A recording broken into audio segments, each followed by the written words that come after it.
Welcome to The Dawn, your daily dose of news. And we're your hosts, Catherine Thomas and Genevieve Allen. Please welcome our special guest, Greta.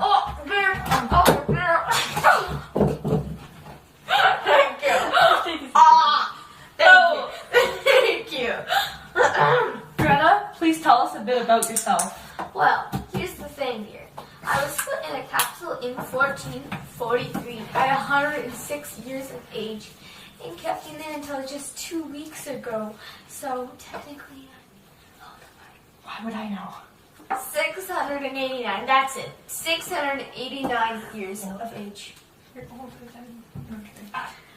Today we're having a blast from the past. The Renaissance began during the 1100s and ended in the 1700s. Did you know Renaissance means the rebirth of ideas?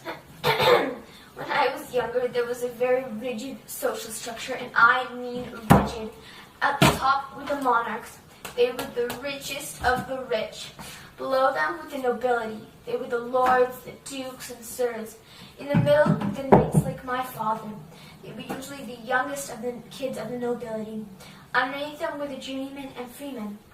They held special talents, usually learned from their parents. At the bottom were the serfs. Oh, the serfs were the poorest. They had no rights and were the property of the nobility. They were servants. Back then, we were very based off what the church told us. I had to go to church weekly. I had to pay tithes, a church tax. I also paid indulgences for my sins, and supposedly God would forgive me, and I hope He did.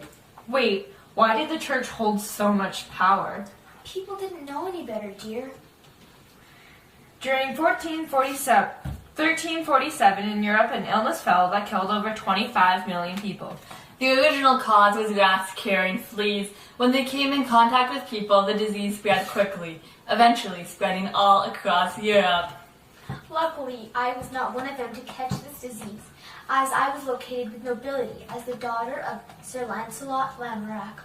People's worldviews began to change throughout Europe, including myself. Artists began painting what they saw. They painted the people around them dying. Young children saw deaths in front of them. They felt and saw pain along with death. Some people believe that the Black Death was caused to astronomy and the movement of the planets.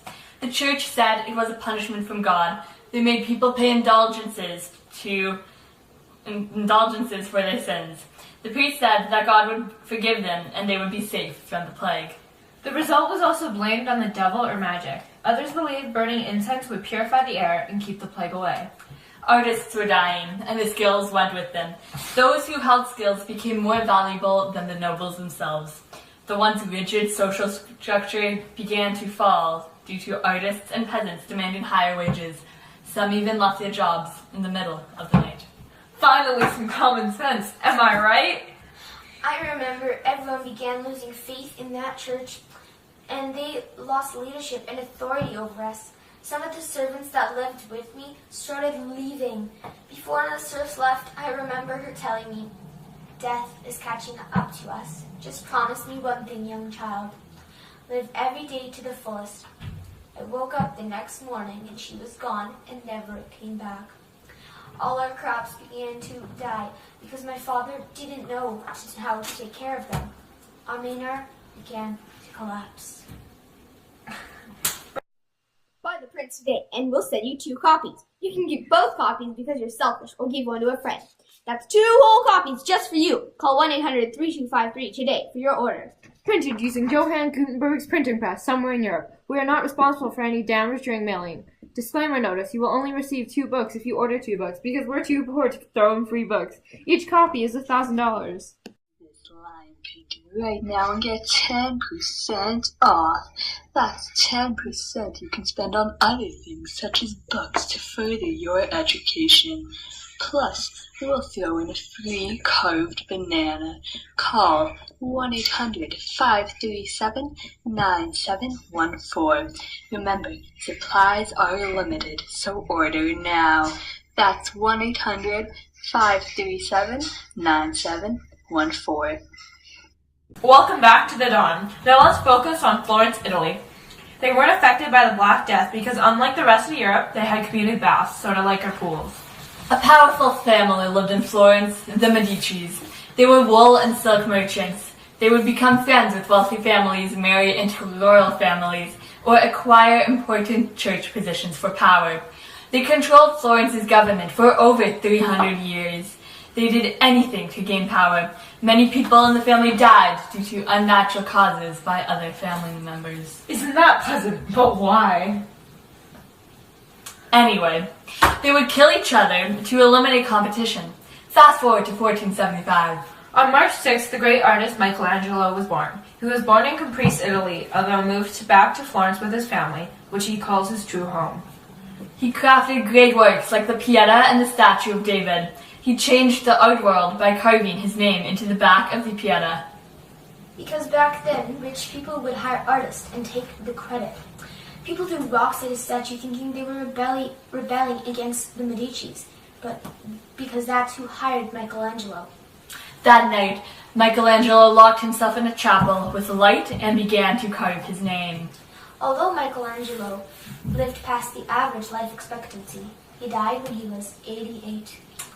Michelangelo's life ended February 18th, 1564. Did you know the Pieta is the only work of Michelangelo's that he put his name on? Are you someone who loves science? If so, this is for you.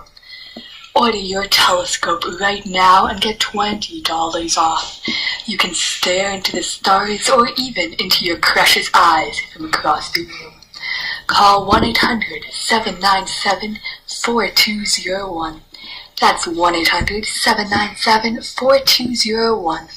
Order now before supplies run out.